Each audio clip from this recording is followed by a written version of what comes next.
Bismillahirrahmanirrahim. Assalamualaikum warahmatullahi wabarakatuh. Halo peserta didik yang hebat.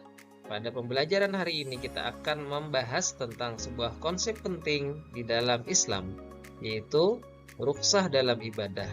Ini merupakan kemudahan dari Allah Subhanahu wa taala. Pengertian dari rukhsah adalah keringanan atau dispensasi yang diberikan oleh Allah kepada umat Islam untuk mengurangi beban dalam menjalankan ibadah di situasi tertentu. Rukhsah merupakan rahmat Allah yang memungkinkan seseorang untuk tetap beribadah meskipun dalam kondisi yang sulit atau dalam keadaan terbatas.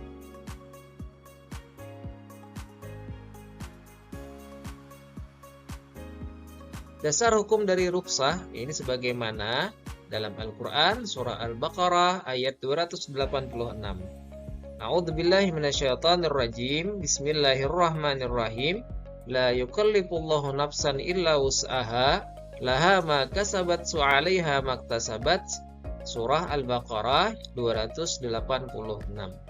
Yang artinya, Allah tidak membebani seseorang melainkan sesuai dengan kesanggupannya. Dan juga dalam hadis Nabi Shallallahu Alaihi Wasallam bersabda, yang artinya memberikan pengertian bahwa agama Islam itu mudah dan setiap keringanan adalah bagian dari rahmat Allah. Jenis-jenis rukhsah dalam ibadah yaitu diantaranya rukhsah dalam ibadah haji, rukhsah dalam pelaksanaan sholat, rukhsah dalam puasa, rukhsah dalam membayar zakat.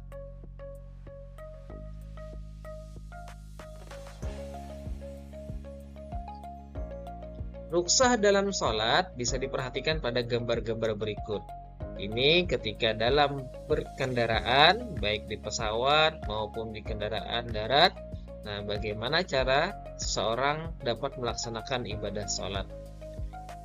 Pada poster berikutnya, di sini juga digambarkan bahwa dalam melaksanakan sholat tidak mengenal dimanapun dan kapanpun kondisi kita harus tetap wajib melaksanakan ibadah sholat.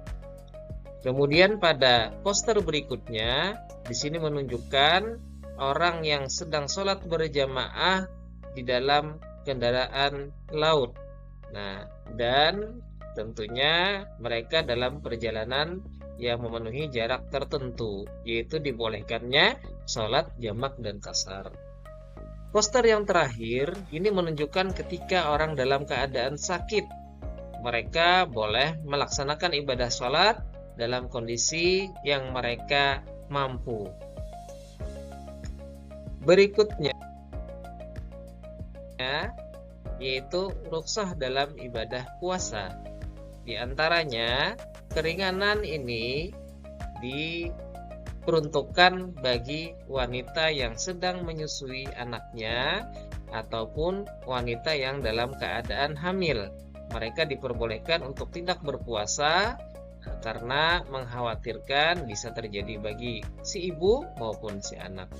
Poster selanjutnya ini menunjukkan orang yang sedang dalam perjalanan jauh. Nah, mereka boleh tidak berpuasa di saat dalam perjalanan musafir.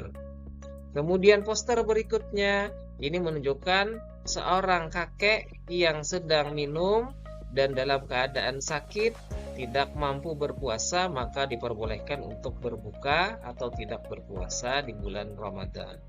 Nah, adapun ketentuan lainnya, tentunya sudah kita sampaikan pada pertemuan sebelumnya. Yang berikutnya tentang ibadah zakat. Nah, di antara yang disebutkan di sini, zakat fitrah itu bisa dibayarkan diganti dengan uang dalam beberapa riwayat. Kemudian juga tentang waktu pembayaran zakat fitrah itu bisa dibayarkan mulai di awal bulan Ramadan dan seterusnya.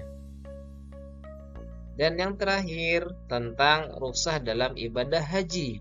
Nah, dalam ibadah haji pada pertemuan sebelumnya sudah kita jelaskan ada beberapa hal yang diperbolehkan dalam keringanan menjalankan ibadah haji dan umrah.